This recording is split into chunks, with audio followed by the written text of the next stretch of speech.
5 seconds. Our general view in regard to West Asia has been frequently stated. Our approach is not inimical to any country there. It is friendly to all countries, but inevitably our sympathies are with the Arab countries and with Arab nationalization, which represents today the urge of the people.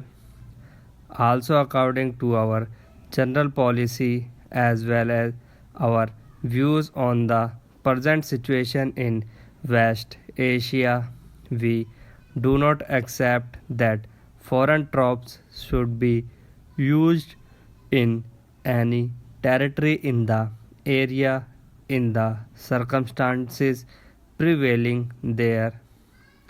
We are convinced that there can be no settlement and no return to normality till foreign troops are removed from the area.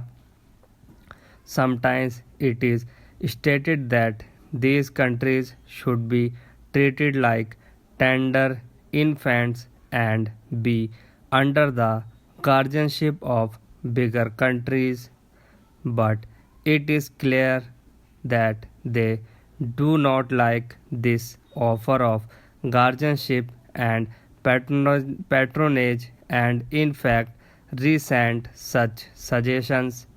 One has to take to some extent a historical view of the developments in West Asia.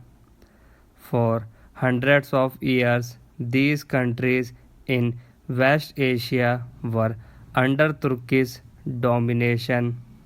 They came out of it the end of the First World War. The Western powers decided what they like about these countries without really caring much for the wishes of the people. Probably there was no organized way for the people to express their view.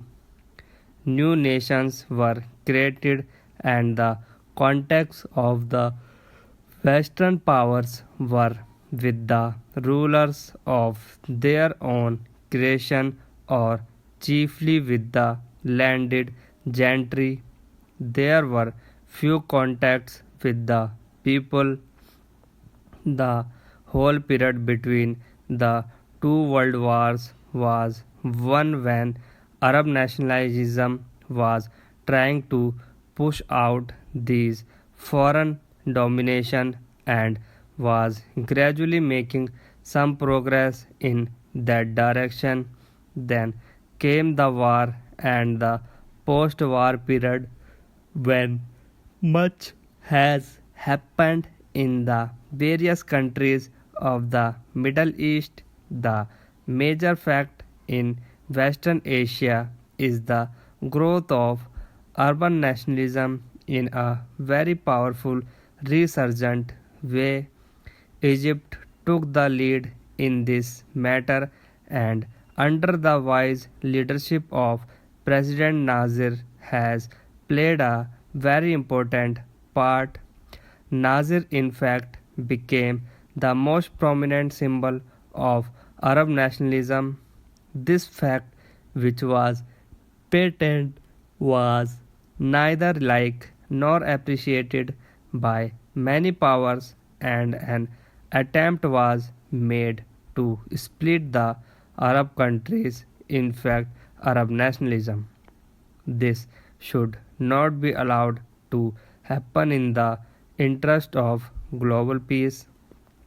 The House may remember the talk about building up the Northern Tier defense and about the Baghdad Pact. The motives were supposed to be to protect these countries from attack of invasion from the Soviet Union and to give them security and peace.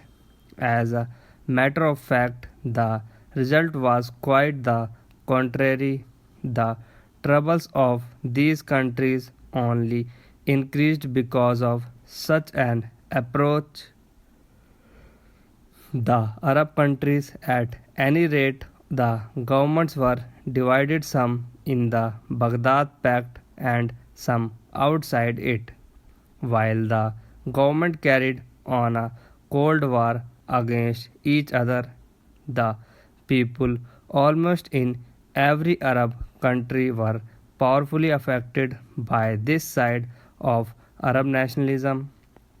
Thus, in the countries associated with the Baghdad Pact, there was a gap between the government and the people, the looking more and more towards Arab nationalism, and the government looking in the another direction and rather ranged against the spirit of Arab nationalism.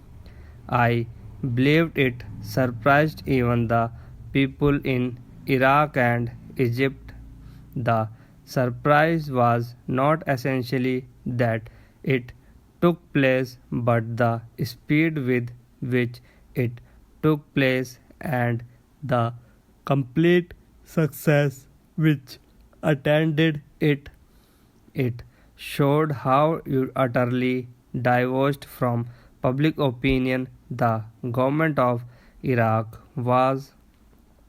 When the change came, it brought tremendous relief all over Iraq, and the people flocked to the side of the new government. So, this attempt at not recognizing the spirit of Arab nationalism, even trying to come it in its way and obstructing it, really achieved the opposite effect. It encouraged nationalism, as such an approach will inevitably do.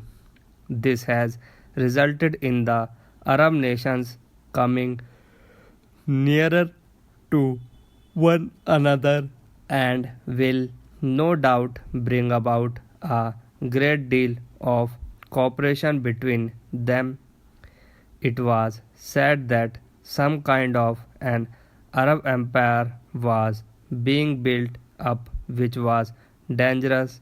I do not know about the future, but I see no empire, much less an Arab empire.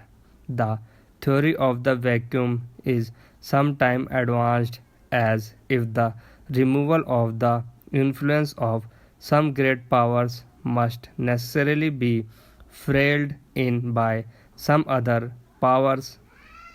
It is an extraordinary appraisal of the situation which does not reorganize the effect of Arab nationalism, which has become such a dominant force. We are convinced that any of the problems of West Asia must be based on the recognition of the dominant urge and force of Arab nationalism. Any settlement must have the goodwill cooperation of the Arab nations. The need of the European countries for oil is patent, but there should be no difficulty in arriving at a friendly arrangement which ensures the supply of oil